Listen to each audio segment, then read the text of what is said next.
이 시간 함께 보실 말씀은 요한복음 4장입니다. 요한복음 4장 21절에서 24절까지 말씀을 보도록 하겠습니다. 21절에서 24절까지입니다.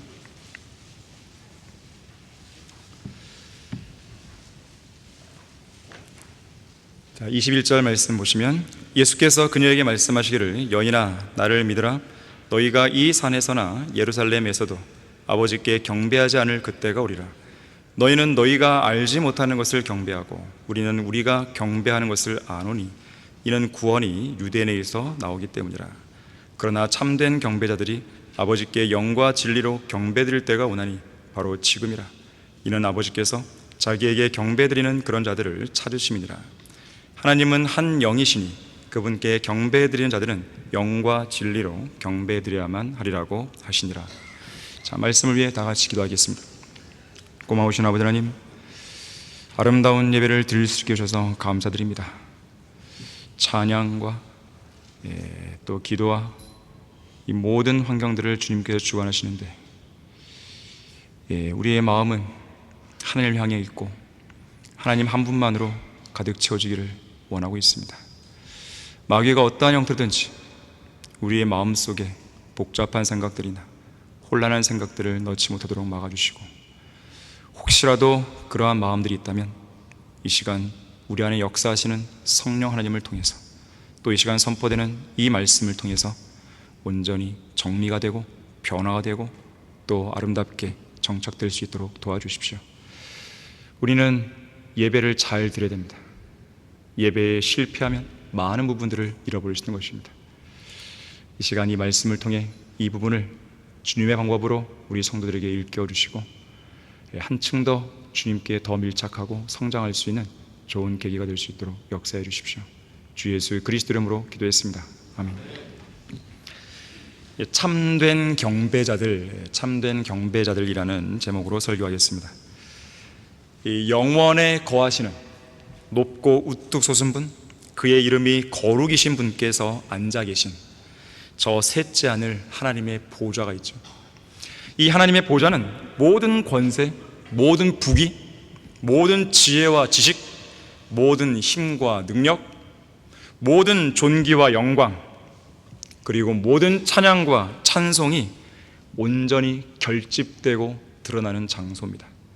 지금 이 순간도 창조주요 구속주요 심판주이신 전능하신 하나님께 영원 무궁토록 온전한 경배가 드려지고 있는 것이에요. 그리고 저 하늘뿐만 아니라 지금 이 자리에서도 그러한 경배가 드려지고 있는 것입니다. 사도 요한이 영 안에서 셋째 하늘에 있는 하나님의 보좌 앞으로 끌려 올라갔을 때 그곳에서 섬기고 있던 24명의 장로들은 보좌에 앉아 계신 하나님 앞에 엎드려 경배하고 있었습니다. 그 수가 만만이요 천천인 수많은 천사들도 죽임을 당하신 어린 양이 권세와 부귀와 지혜와 힘과 존귀와 영광과 찬송을 받으시기에 합당하시도다 라고 하면서 주님을 찬양하고 경배드리고 있었어요. 하나님께 드리는 경배는 아무리 강조해도 지나치지 않습니다. 이것은 율법의 첫 번째 계명과 직결되어 있습니다. 첫 번째 계명이 무엇입니까? 출애굽기 20장 3절에서 너는 내 앞에 다른 어떤 신들도 있게 하지 말라 그랬습니다. 경배를 받으시기에 합당하신 하나님은 오직 하나님 한 분뿐이시기 때문에 그렇습니다. 본래 신앙이 무엇입니까? 신앙의 정의가 뭡니까? 창조주 하나님을 숭앙하는 믿음이 바로 신앙이에요. 종교가 뭡니까? 종교 역시나 영원한 생명이신 참 하나님 한 분 하나님만을 믿고 섬기는 것이 종교의 올바른 개념이에요. 그렇게 본다면 이 땅의 모든 인류가 마땅히 간직해야 할 하나의 신앙은 여러 개가 아니에요. 오직 하나여야만 되는 것이죠. 또한 마땅히 가져야 할 종교도 여러 개가 아닙니다. 오직 하나여야만 되는 것이에요. 하지만 세상에 죄가 들어온 이래로 이런 하나의 신앙 체계와 하나의 종교 체계가 무너진 것이죠.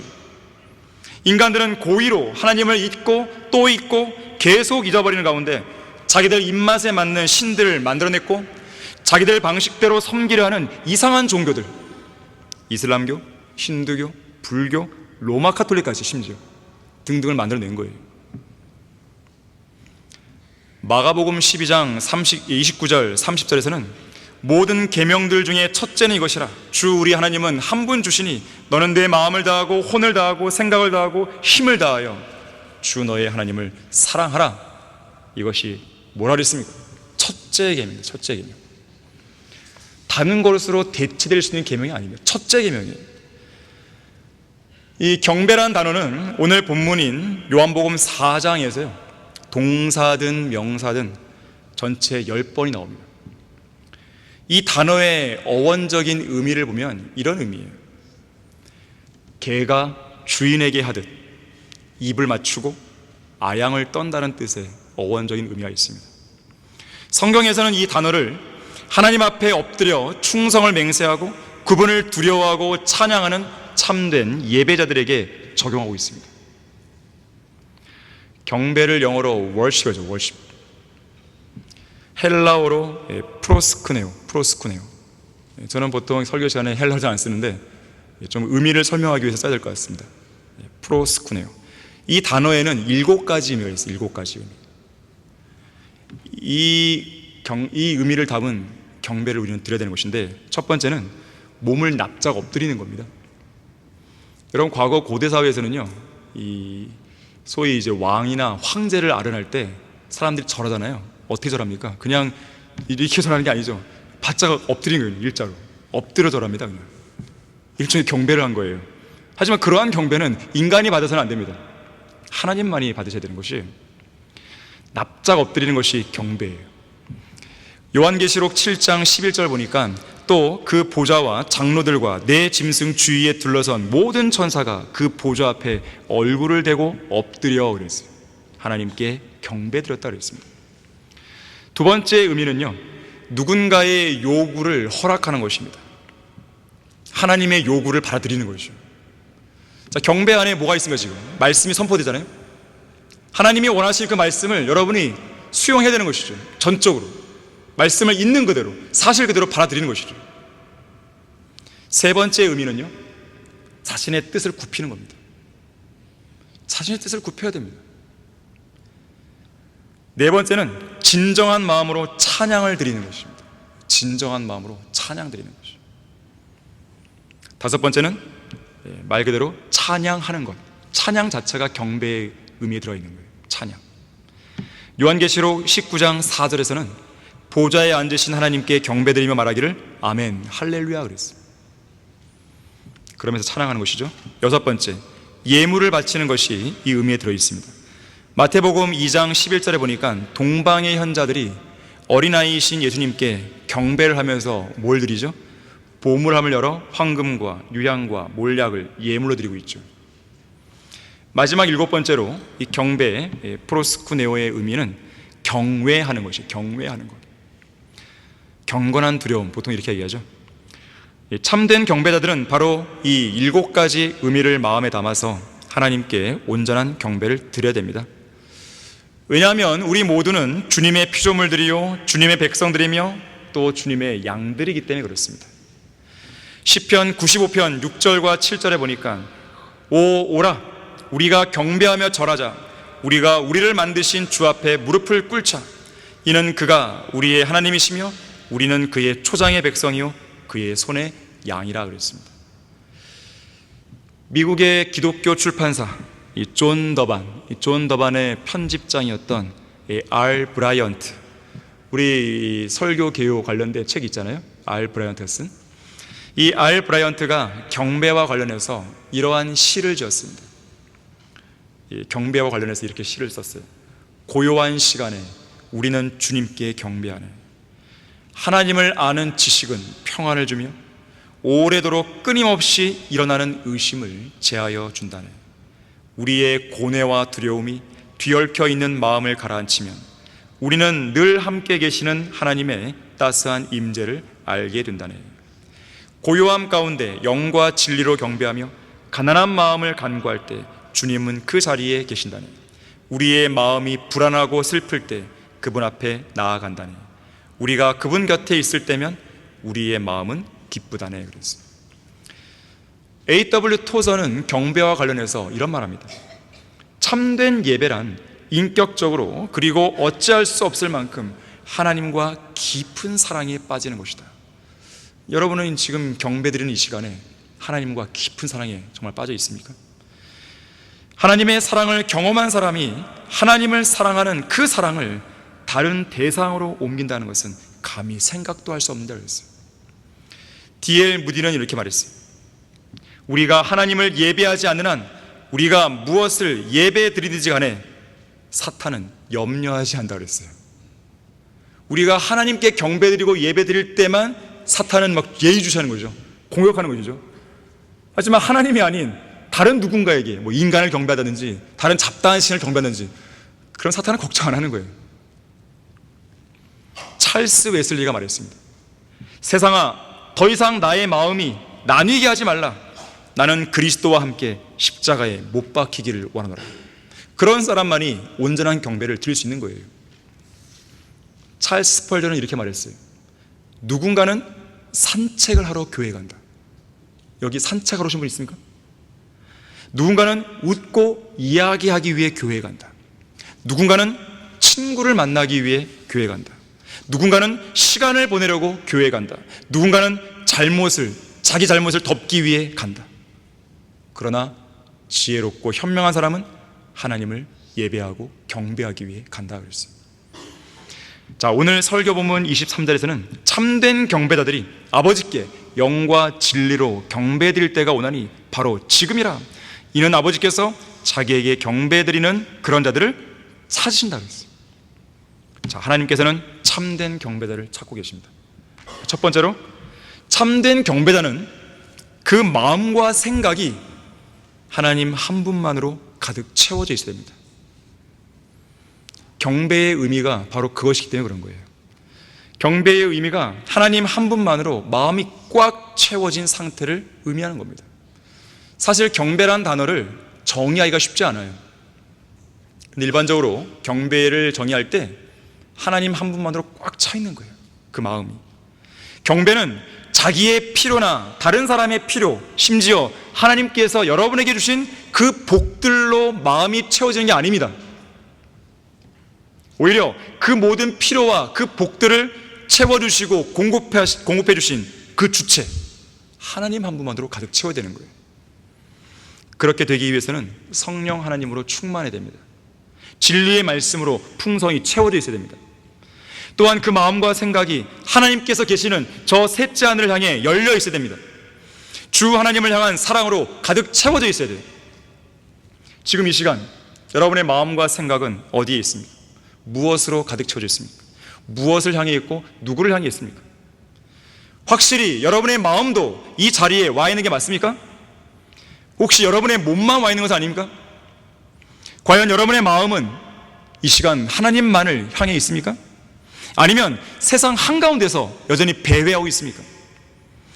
누가복음 15장에 나오는 탕자가 있습니다.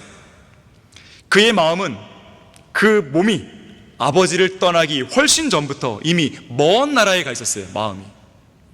그러니까 나중에 몸도 결국 떠나버렸잖아요. 잠언 23장 26절에 보니까 내 아들아 내 마음을 내게 주며 내 눈을 나의 길들에 주목하라 그랬어요. 이 시간 하나님께서는 여러분들에게 원하시는 거예요. 너의 마음을 나에게 주라 이거죠. 너가 정말로 경배하러 왔다면 그 마음을 나에게 주라는 거예요. 하나님께서는 우리 몸을 원하시고 또 우리 마음을 원하십니다. 삶의 모든 문제가 마음에서 나오기 때문에 우리가 하나님께 마음을 드리면 엄밀히 말해서 모든 것을 드리는 것이 돼요. 마음을 드린 사람이 몸을 안 드릴 수 없습니다. 마음을 드렸으면 몸을 드릴 수밖에 없는 거예요. 여러분이 왜 이 자리에 앉아있죠?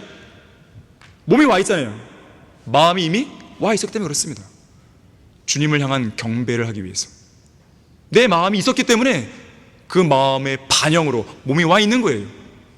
근데 만약에 몸은 와 있는데 마음이 안 왔다면 이건 이상한 것이에요. 자, 그래서 세상이라고 하는 먼 나라에 가는 것은 꼭 몸이 가야 가는 건 또 아닌 거예요. 몸은 안 가고 마음만 가 있더라도 먼 나라에 가 있는 것이죠. 마찬가지로 이 시간 예배를 드릴 때 몸은 이곳 교회 의자에 앉아 있어도 마음은 먼 나라에 가 있는 경우가 있습니다. 예배를 드리기 위해 몸은 여기에 앉아 있어도 마음은 저 먼 나라에서, 세상에서 배회하고 있는 것이죠. 세상의 온갖 근심과 걱정거리와 가정 문제와 경제 문제와 건강 문제와 직장 문제와 취직 문제와 결혼 문제와 사람들과의 갈등 문제와 이런 것들을 계속 부둥켜 안고 있는 거예요. 그리고 저 먼 나라에서, 저 세상에서 계속 전전긍긍하고 있죠.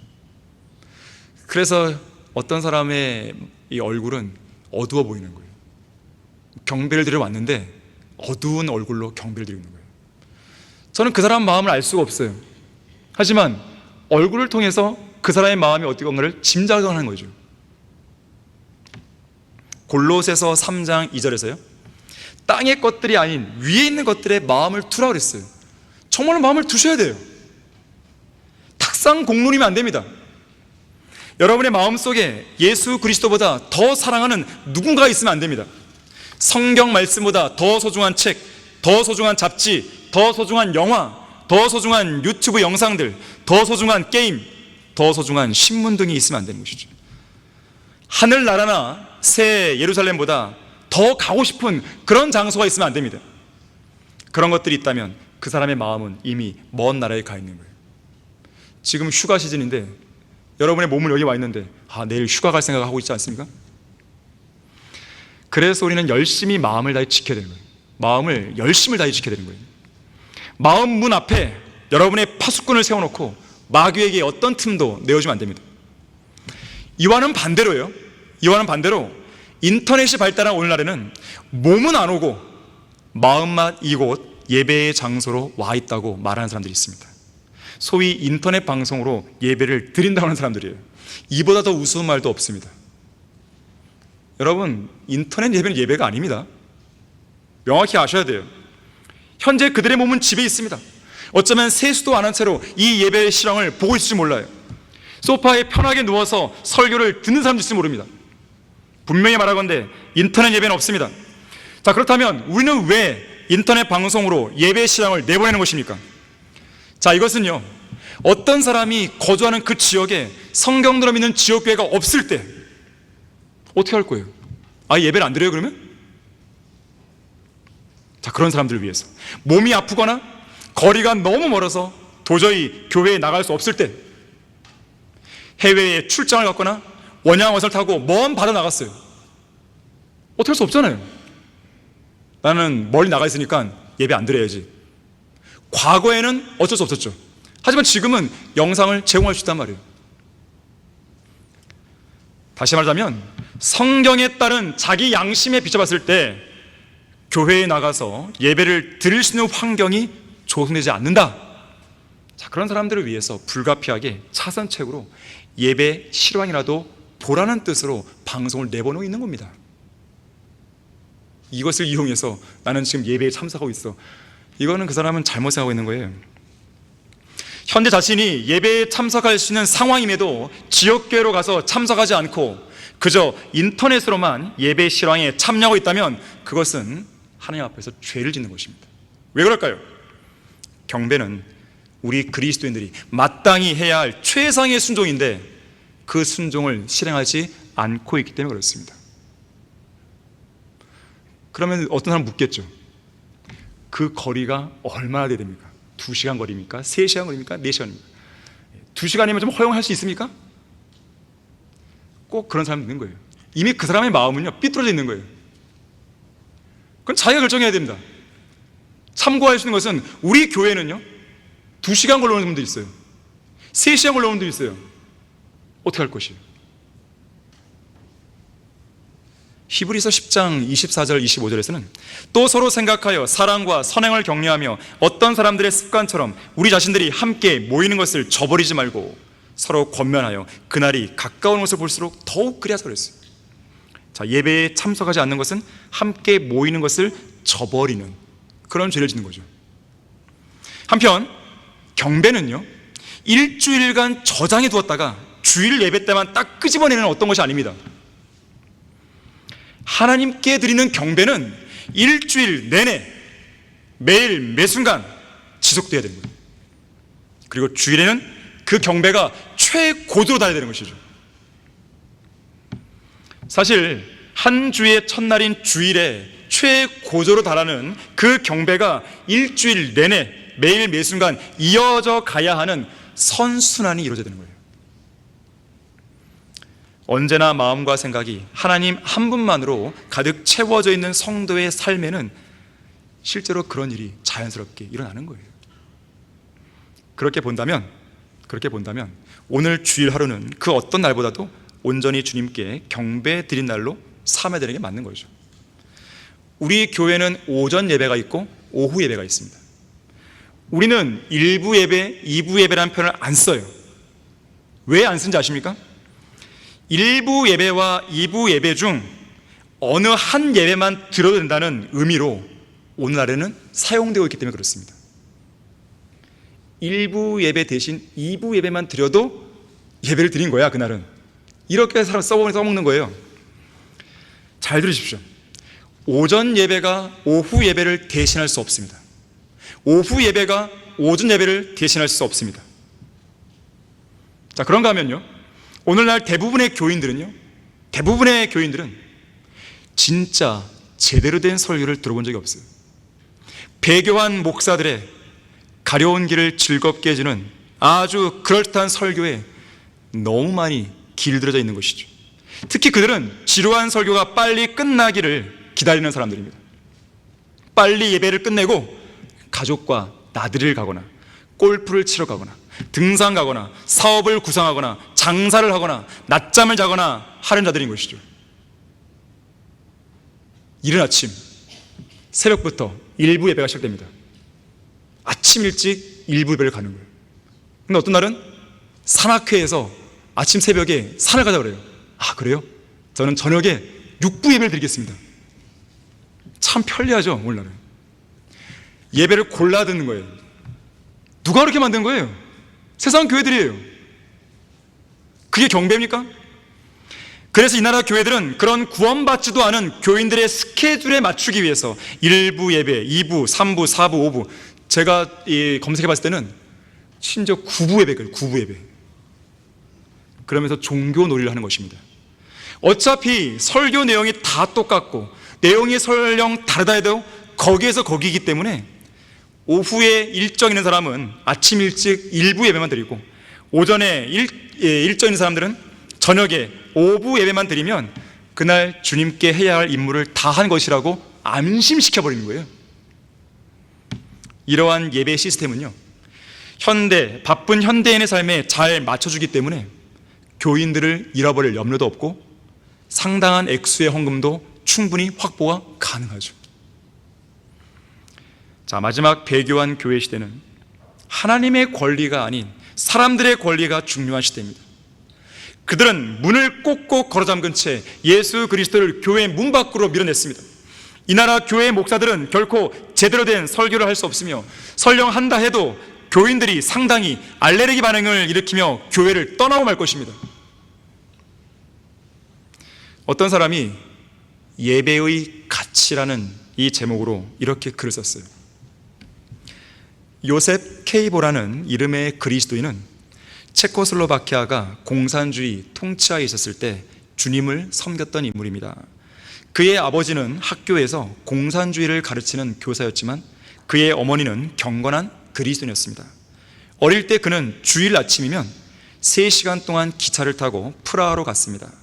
교회에 가서 2시간 30분 동안 예배를 드리고 예배를 마치면 공원에서 점심을 먹었습니다. 점심을 먹은 후에는 다시 2시간 30분의 예배를 드리기 위해 교회로 다시 갔고 예배가 끝나면 3시간을 걸려서 다시 집으로 돌아왔습니다.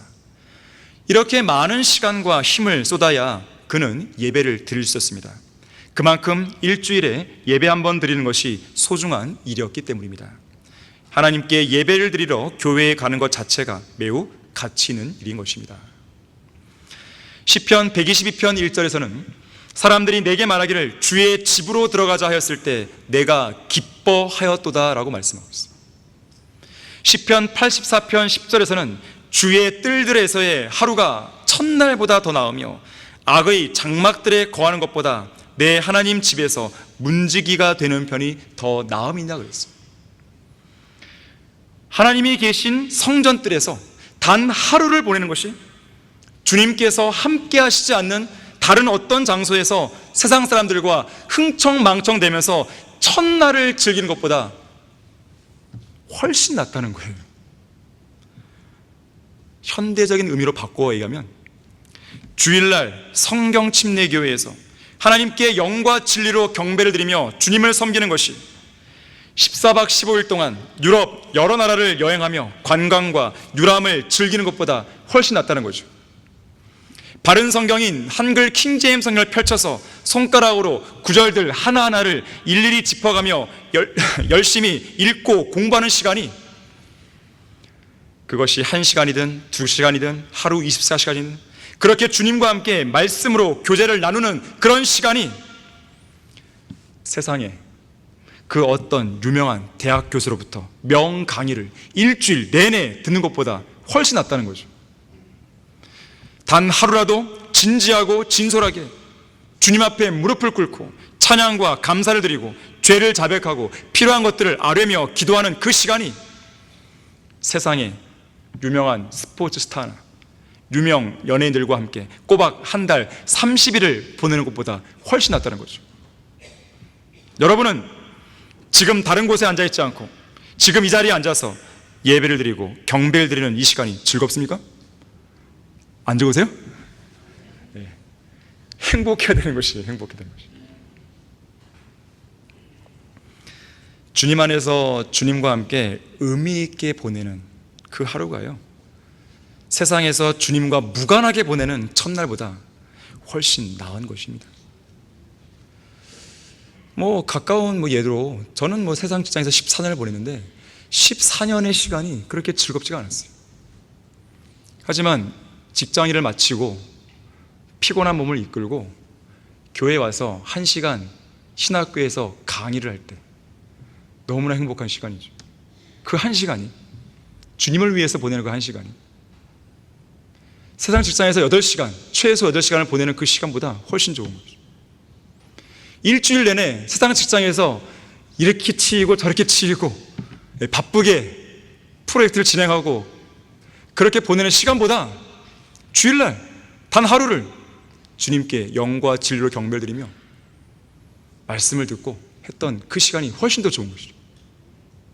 세상에서 열심히 일하는 그 일보다 여름 수련회 때 휴가도 반납하고 수련회 와서 주일학교 교사로서 열심히 섬겼던 그 시간이 훨씬 낫다는 거죠. 여러분은 뭐가 즐겁습니까? 무엇이 행복합니까? 여러분의 마음을 기쁘게 하는 과연 도대체 뭐예요? 하나님께서는 참된 경배자를 찾고 계십니다. 두 번째로, 참된 경배자는 거룩함의 아름다움으로 경배를 드려야 합니다. 거룩함의 아름다움으로. 우리 다 같이 역대기상 16장 29절 보겠습니다. 역대기상 16장 29절을 보시면, 그의 이름에 합당한 영광을 주께 드리라. 예물을 가지고 그분 앞에 나아가 거룩함의 아름다움으로 주께 경배하라 그랬어요. 시편 29편 2절도요, 그의 이름에 합당한 영광을 주께 돌리고 거룩함의 아름다움으로 주께 경배할지어다 그럽니다. 또 시편 96편 9절도요, 오 거룩하심의 아름다운 가운데서 주를 경배하라. 온 땅아 그의 앞에서 두려워라 그랬어요. 거룩함의 아름다움, 참으로 독특한 표현입니다. 이보다도 아름다운 표현이 있을까 싶어요. 거룩함의 아름다움. 거룩함은 곧 아름다운 거예요. 거룩함의 아름다움은 하나님께 경배를 드리는 수단이자 방법입니다. 왜냐하면 거룩함과 아름다움, 그 두 가지 속성은 경배를 받기에 합당하신 하나님의 속성이기 때문에 그래요. 하나님은 거룩하신 분이에요. 하나님은 아름다우신 분입니다. 자, 역대기 하도 보겠습니다. 역대기 하 20장 21절 보겠습니다. 성경에는 거룩함의 아름다움, 이 표현이 몇 구절 나옵니다. 지금 그 구절들을 언급드리는 것이에요. 역대기 하 20장 21절 보시면, 또 그가 백성들과 의논하여 주께 노래하는 자들을 임명하여 군대 앞에서 나갈 때 거룩함의 아름다움을 찬양하여 주를 찬양하라. 그의 자비는 영원히 지속됨이라고 말하게 하겠더라. 자, 이 구절에서요, 주께 노래하는 자들을 임명하여 거룩함의 아름다움을 찬양하게 하면서 결국 누구를 찬양하라고 말하고 있나요? 바로 주님이죠. 주님을 찬양하도록 하고 있는 것이죠. 주를 찬양하라. 그의 자비는 영원히 지속됨이라.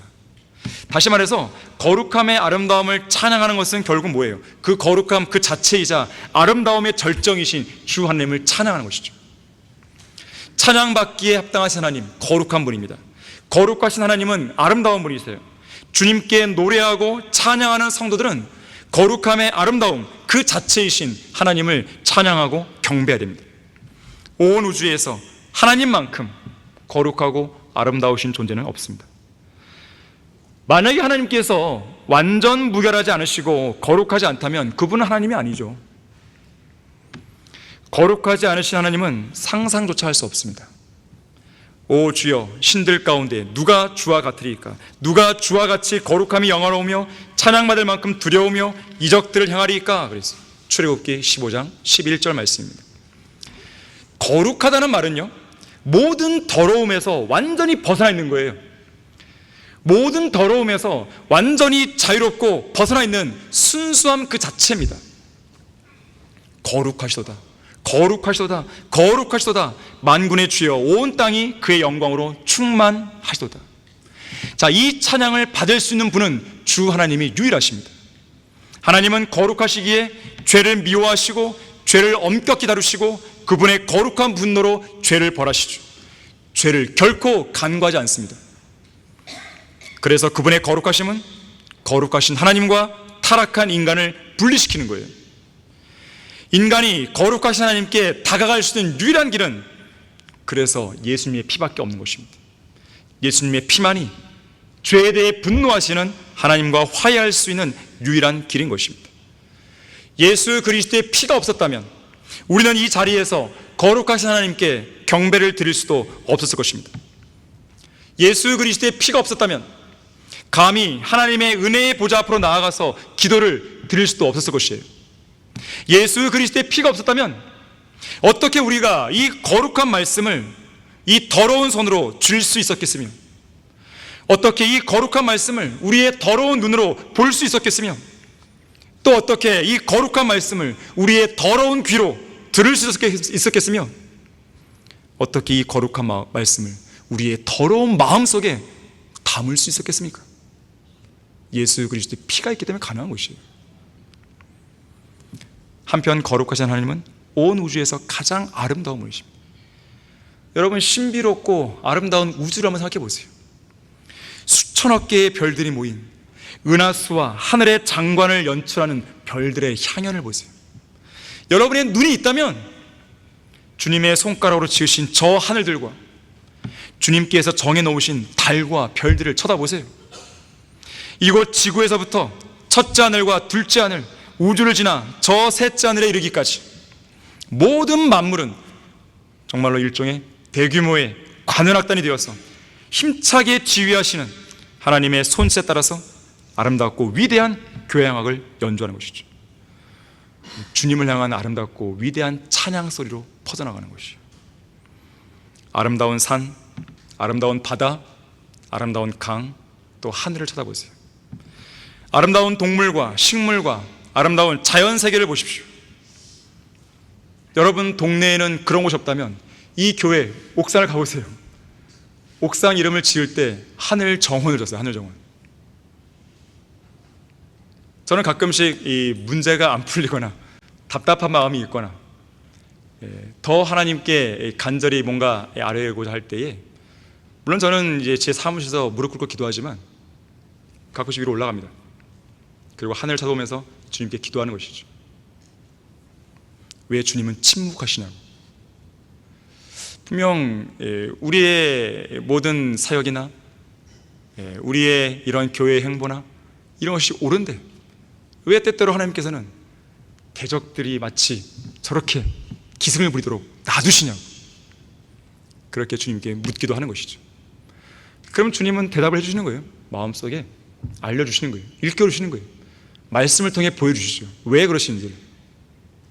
그러면 그 말씀의 근거에서 우리는 한 걸음 한 걸 나아가는 것이에요. 여러분, 사역이라고 하는 것, 어떤 일이라고 하는 것, 하나님께서 열어주지 않으시면 못 갑니다. 하나님이 막으시면 멈춰야 되는 겁니다. 멈추지 않고 그것을 인간적인 방법으로 풀려고 하면요, 계속 꼬이게 되어 있습니다. 여러분의 개인적인 일도 마찬가지예요. 여러분이 어떤 뭔가를 하려고 할 때 하나님이 딱 막으셨으면 왜 막으셨는지를 봐야 됩니다. 그리고 주님의 음성을 기다리는 거예요. 기도하고. 이 하늘을 쳐다보세요. 오늘도 한번 올라가 보세요. 구름을 보세요. 저는 구름을 볼 때마다 하나님의 표정 같아요. 하나님의 표정. 때로는 먹구름을 통해 보여서 화를 내기도 하시고, 때로는 양떼구름을 보여서 정말 자비로우신 하나님의 모습을 보게 하고. 여러분, 구름 보면은 계속 움직여요. 계속 바뀝니다. 1초 단위로 1초 단위로 바뀌는 거예요. 잠깐 딴 데 보면 다 바뀌어 있어요. 위치도 바뀌어 있고 모양도 바뀌어 있고. 하나님의 다양한 섭리를 보는 것입니다. 하나님은 어떤 문제를 해결할 때 한 가지 방법만 있는 게 아닙니다. 두 가지만 있는 게 아니에요. 10가지만 있는 게 아닙니다. 수백 가지, 수천 가지, 아니 그 이상이 있는 겁니다. 하나님은 정말로 아름다운 분이세요. 사람들은 높은 산과 광활한 바다, 거대한 파도, 굽이치는 강물, 우주에 떠있는 수많은 별들을 보면서 무척 놀라고 감탄합니다. 아름다운 인체의 신비 역시나 마찬가지죠. 시편 139편 13절과 14절에서 주께서 나의 내장을 소유하셨고 주께서 내 어머니의 태에서 나를 덮으셨나이다. 내가 주를 찬양하리니 이는 내가 놀랍고도 경이롭게 지어졌음이니이다. 주의 지으심이 기이함을 내 혼이 잘 아나이다. 그랬어요. 과연 누가 이렇게 멋지고 아름다운 모든 창조물과 피조물들을 만든 것입니까? 온 우주에서 가장 아름다우신 하나님이 만드신 거죠. 하나님은 가장 아름다운 작품을 연출하실 수 있는 위대한 예술가시요, 가장 창조적인 아름다움을 마음껏 뽐낼 수 있는 위대한 건축가십니다. 19세기에 사역했던 미국의 말트비 밥 코크 목사는 이렇게 노래했어요. 우리 찬송가에 있죠. 참 아름다워라 주님의 세계는 저 솔로몬의 옷보다 더 고운 백합화, 주 찬송하는 듯 저 맑은 새소리, 내 아버지의 지으신 그 솜씨 깊도다 그랬어요. 여러분들은 이런 자연 만물을 보면서, 하늘의 구름을 보면서 주님을 찬양하십니까? 그냥 멋지다 이러면 안 되죠. 하나님 정말 대단하십니다.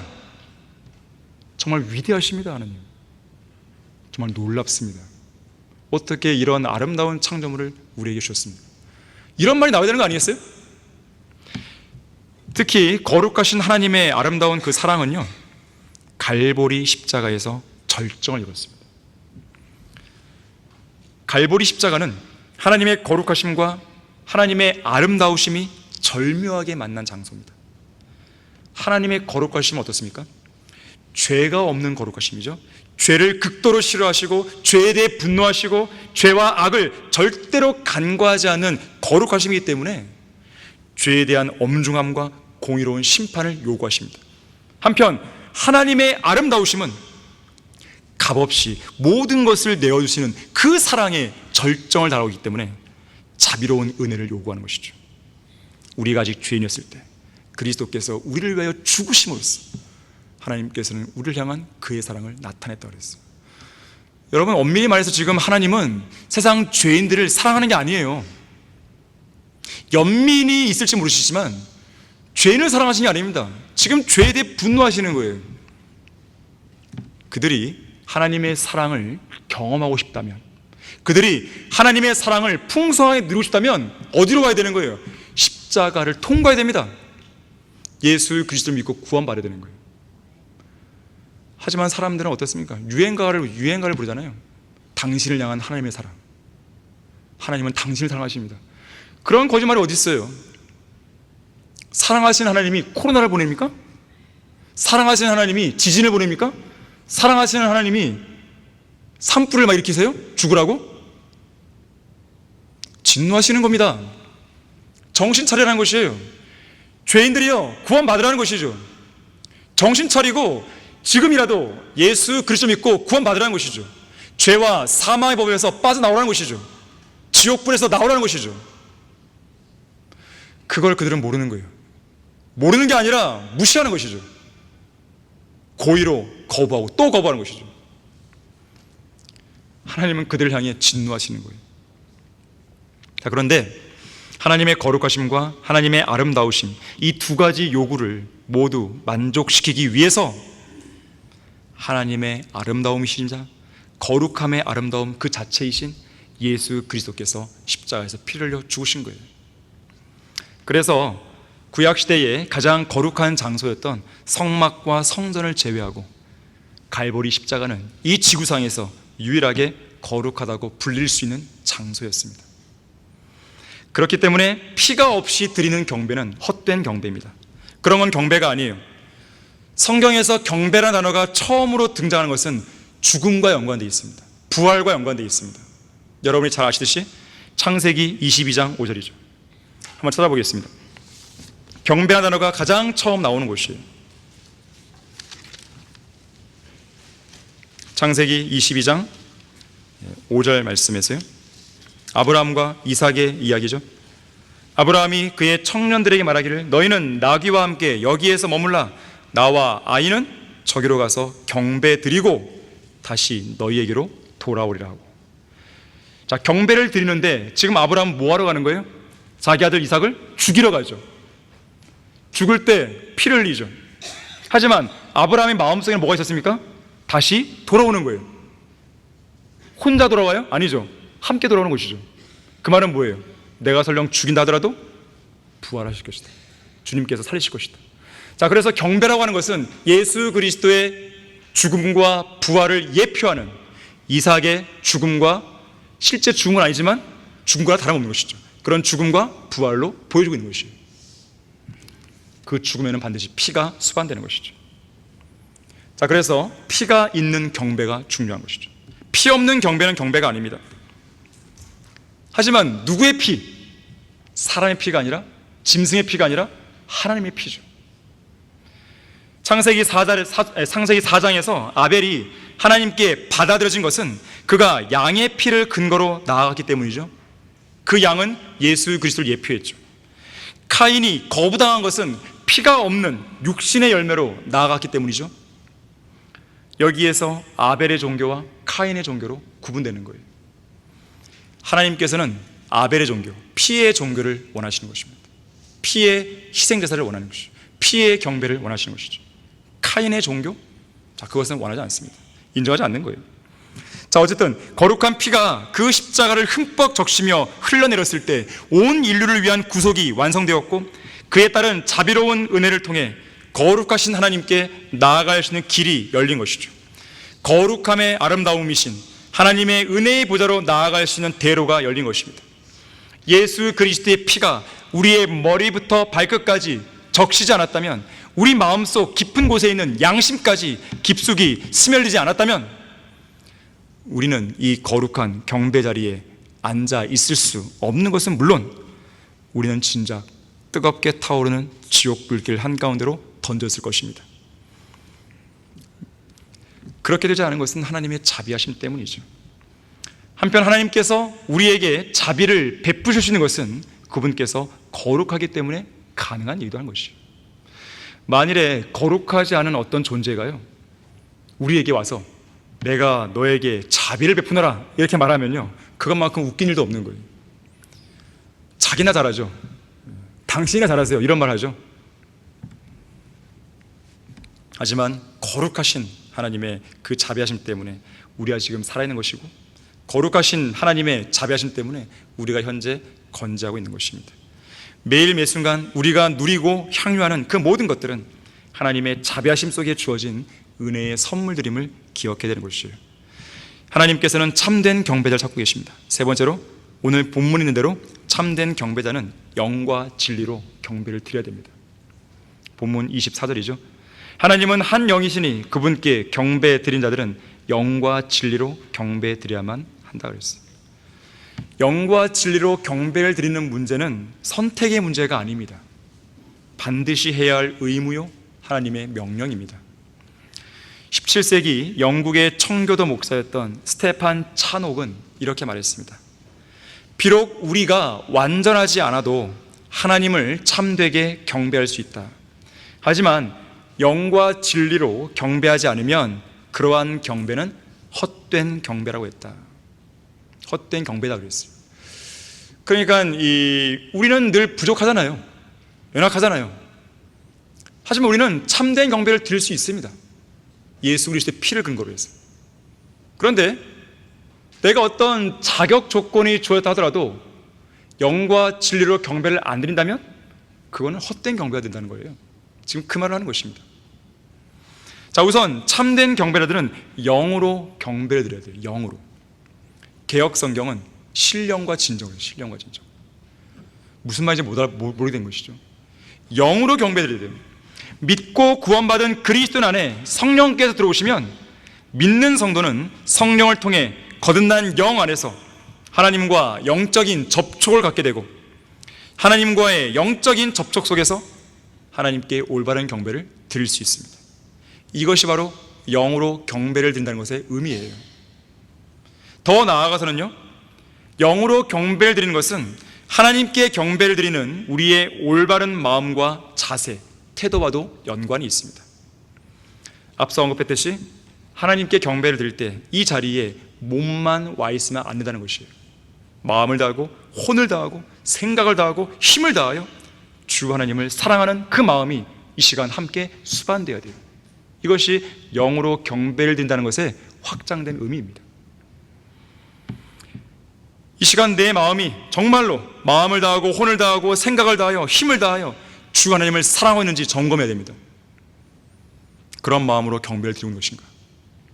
언젠가 러크만 목사님은 당신이 정말로 하나님을 사랑하고 있는지를 점검해 보라 이 말을 하면서 9가지 점검 항목을 이야기했어요. 첫 번째, 만약 당신이 누군가를 사랑하면 당신은 그 사람에 대해 생각한다. 이처럼 지금 당신은 하나님을 생각하는가? 여러분이 하나님을 정말로 사랑한다면 이 시간 하나님 생각으로 가득 차 있어야 돼요. 두 번째, 누군가를 사랑하면 그 사람에 관하여 말하기를 좋아한다. 당신은 주님에 관해서 다른 사람에게 말하고 있는가? 여러분은 지금 비록 말을 하지 않지만 제가 계속 말하고 있잖아요. 그 사랑을 여러분은 공유해야 돼요. 공감을 해야 됩니다. 세 번째, 누군가를 사랑하면 그 사람과 함께 있고 싶어 하잖아요. 당신은 하나님과 함께 하기 위해 시간을 내고 있는가? 그래서 아까 물은 것이요, 여러분은 이 자리에 있는 것이 행복하냐 이거예요. 이 자리에 안 되는 것이 즐거우냐 이거예요. 기쁘냐 이거예요. 네 번째, 누군가를 사랑하면 그 사랑하는 사람의 대적들을 피하게 된다고 그랬어요. 그럼에도 불구하고 당신은 구주이신 하나님을 무시하거나 증오하는 사람들과 어울리고 있지 않은가? 그 질문을 한 것이에요. 다섯 번째, 누군가를 사랑하면 그 사람의 친구들도 사랑하죠. 친구들도. 당신은 하나님의 친구들과 함께하는 걸 사랑하는가? 여기 있잖아요. 지금 하나님의 친구들. 여러분은 사랑하나요? 그 옆에 있는 사람들. 여섯 번째, 누군가를 사랑하면 그에게 선물을 준다. 당신은 주님께 드리고 있는가? 자원하는 마음으로 기쁘게 드리고 있는가? 어떤 사람은 드리는 문제 얘기하면 꼭 돈부터 얘기해요. 하나님은요, 여러분의 몸을 원하십니다. 여러분의 몸을 원하셨고 여러분도 몸을 드리길 원하기 때문에 지금 온 거 아니겠어요? 일곱 번째, 누군가를 사랑하면 그가 성공할 때 기뻐한다 그랬어요. 당신은 하나님의 능력과 사랑이 영광스럽게 나타나는 것을 보면서 기뻐하고 행복해하는가? 여러분은 이 교회에 맡기신 하나님의 사역이 잘 되면 기뻐합니까? 기뻐하시죠. 당연히 기뻐하시죠. 우리 교회가 기도에 응답 받았어요? 아니면 여러분이 누군가가 같이 기도 부탁을 했고 또 응답이 됐어요. 그럼 여러분은 자기 일처럼 막 기뻐하십니까? 기뻐해야 되는 것이에요. 하나님의 위대한 능력이 막 나타나요. 기뻐하십니까? 기뻐해야 되는 거예요. 하나님은 이 교회를 통해서 막 사역을 막 해나가시는데 여러분이 안 기뻐해요. 그럼 뭔가 이상하죠. 고장이 난 것이죠. 8번째, 누군가를 사랑하면 그 사람의 잘못들을 묵과하게 말합니다. 이 부분 좀 주의해야 되는데요, 하나님은 잘못을 범하시지 않잖아요. 하지만 이렇게 적용해 수 있어요. 내가 오해를 하는 바람에, 여러분들이 오해를 하는 바람에 하나님이 잘못하는 것처럼 보입니다. 오해인데, 자, 그럼에도 불구하고 하나님을 사랑하냐 이거예요. 덮어줄 수 있냐 이거예요.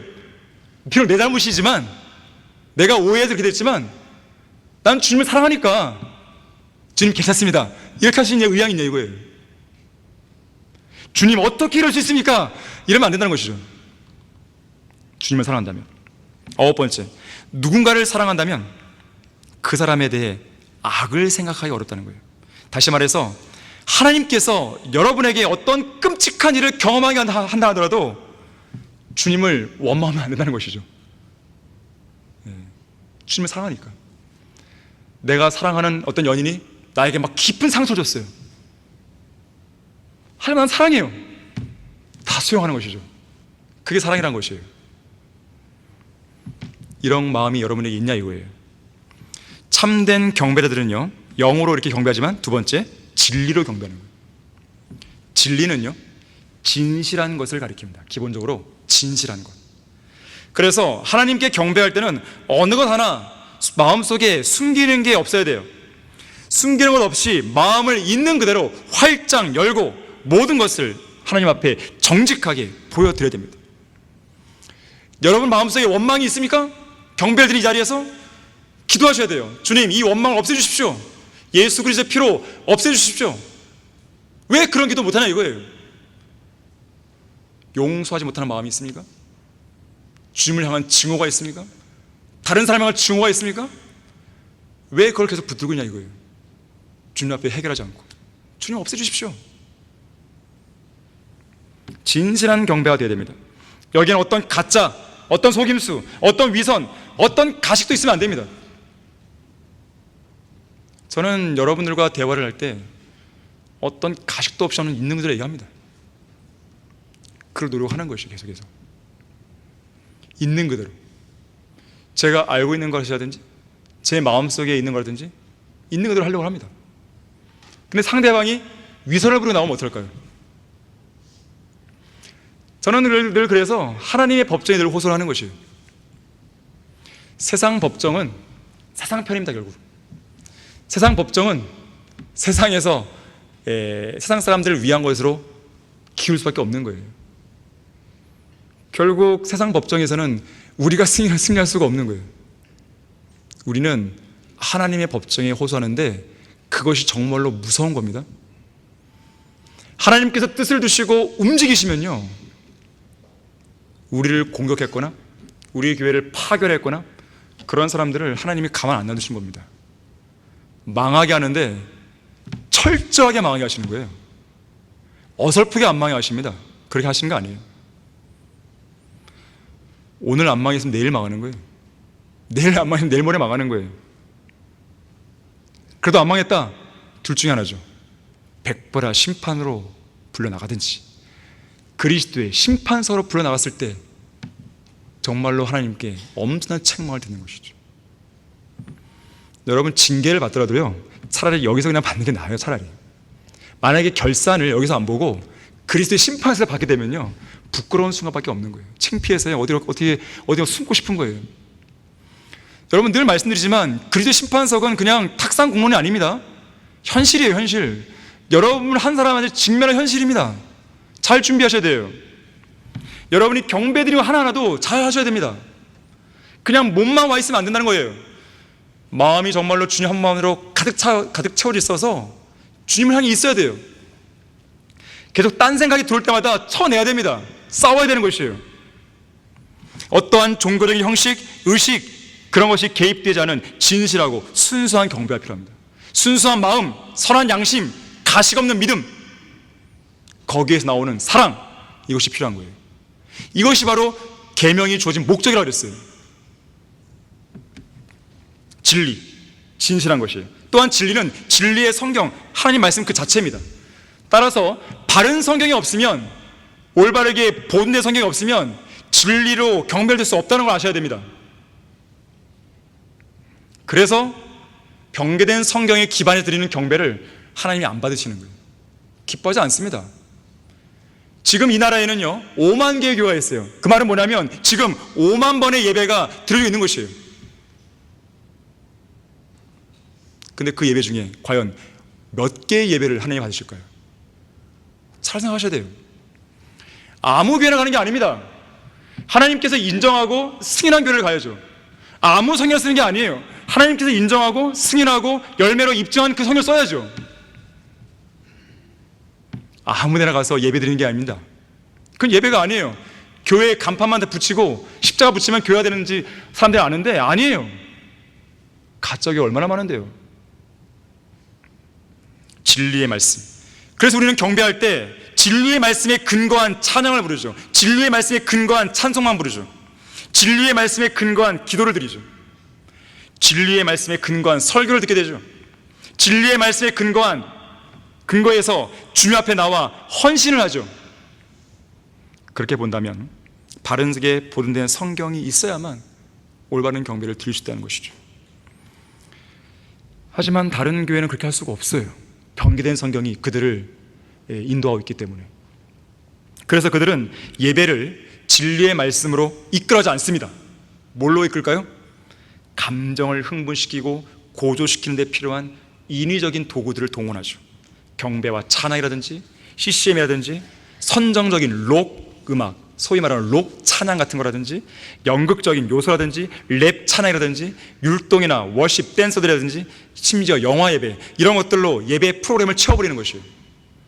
이런 잡다한 것들로 시간을 때우고 사람들의 감정을 고조시키지 않고서는 예배를 오랫동안 지속할 수 없는 거예요. 그래서 그들의 설교 강단은 죽어 있습니다. 강단이 죽었다는 것은 설교 말씀에 능력이 없다는 것을 의미합니다. 성도들의 마음과 생각을 완전히 갈아엎어서 하나님 앞에 부복시킬 능력이 없다는 것을 의미하죠. 마음에 강한 찔림과 도전과 열정과 진리의 말씀에 대한 희열을 일으킬 수 있는 힘이 없는 거예요. 뭔가 우리의 심장을 지속적으로 뛰게 할 능력이 없는 거예요. 예배에서 설교는 매우 중요합니다. 설교가 실패하면 그 교회는 죽게 되어 있습니다. 강성한 교회는 설교가 살아있어요. 저는 안동과 대구 지역 모임을 지금 맡고 있는 김수호 형제나 김실 형제에게 늘 강조하고 있어요. 설교 강단만 살아있으면 교회는 산다. 다른 건 미숙할 수 있다 이거예요. 젊은 청년들 아니에요. 얼마나 경험 미숙이 많아요. 하지만 그것 때문에 교회가 망하지 않습니다. 설교 강단이 죽으면 망하는 거예요. 그래서 두 형제는 어떻게 해서든지 설교를 잘 하려고 노력하라고, 성경을 잘 가르쳐 노력하라고, 그걸 최우선으로 들으라고 제가 그걸 만날 때마다 이야기합니다. 잘하고 있어요. 정말 강력한 설교를 하는 거예요. 언제 저번에 양산에 갔더니 누가 그러더라고요. 김희철 형제는 저랑 똑같이 생겼다고. 아니 뭐야, 얼굴이 아니라 이제 얼굴 얘기하면서 기분 나빠할 수 있으니까 얼굴이 아니라 설교하는 이 내용, 이 어조 아주 강하게 하는 거, 그렇게 하는 거예요. 저는 어떻게 설교하는지 잘 모르겠지만 어쨌든 잘 하고 있다는 생각이 드는 거예요. 그냥 정말로요, 우리가 하나님의 말씀의 소중함을 알고 하나님의 말씀을 사랑한다면 흐리멍덩하고 지겨운 듯한 눈빛으로 이 설교 시간에 앉아있지 않습니다. 눈빛이 막 살아있는 거예요. 좀 보고 있는 거예요. 살아있는 거예요. 정말 살아있습니다. 간절한 거죠. 진실한 경배와 진리의 말씀으로 드리는 경배는 목숨을 걸고 드리는 경배라는 걸 기억하셔야 돼요. 한 번은 이 코리템붐이라고 하는 신실한 그리스도인 자매가 있습니다. 이 자매가 공산주의 국가 구소련에서 들었던 일화를 이렇게 이야기했어요. 잘 들어보세요. 구소련의 어떤 교회에서 예배를 드리려고 하는데 교회 예배당 문을 걷어차면서 2명의 소련 군인이 들이닥쳤다. 그들은 손에 들고 있는 기관총의 총뿌리를 회중들을 향해 겨누며 이렇게 소리를 쳤다. 지금부터 5분간의 시간을 주겠다. 예수를 부인하고 목숨을 구명할 의향이 있는 사람은 지금이라도 5분 내에 예배당을 빠져나가라. 예배당 밖으로 나가라. 그렇게 하지 않고 예배당 안에 계속 남아있는 자들은 정확히 5분 후에 모두 다 죽음을 맛볼 것이다. 모든 성도들이 이 무서운 시험에서 이길 수 있는 용기를 위해, 또 믿음을 위해 조용히 기도하며 견디고 있었습니다. 그 순간 몇 사람이 일어나서 밖으로 나갔어요. 시계를 바라보며 서 있던 군인들은 말합니다. 이제 마지막 50초다. 또 나갈 사람 없는가? 라고 소리를 쳤습니다. 그곳에 남아있는 성도들의 얼굴은 모두 경건하고 거룩한 표정으로 자기들의 주님을 위해 죽을 각오가 되어 있는 비장한 모습들이었습니다. 약속한 시간이 되었고 군인들은 안으로 문을 걸어 잠갔습니다. 그런데 그들은 자기들의 총을 땅에 내려놓으면서 이렇게 말했어요. 형제들이여, 사실 저희들은 구원받은 그리스도인입니다. 우리가 이렇게 할 수밖에 없었던 것은 진실한 그리스도인을 가려내기 위함이었습니다. 우리를 구원하신 주 하나님께 진실한 마음으로 헌신하고 주님을 위해 진정으로 죽을 각오가 되어 있는 그런 그리스도인들하고만 예배와 경배를 드리고 싶었을 뿐입니다. 결론적으로요, 한 번은 요한 웨슬리가 어느 복음 전도 집회에서 설교를 하고 있었는데 회중들 가운데 졸고 있는 사람이 보였습니다.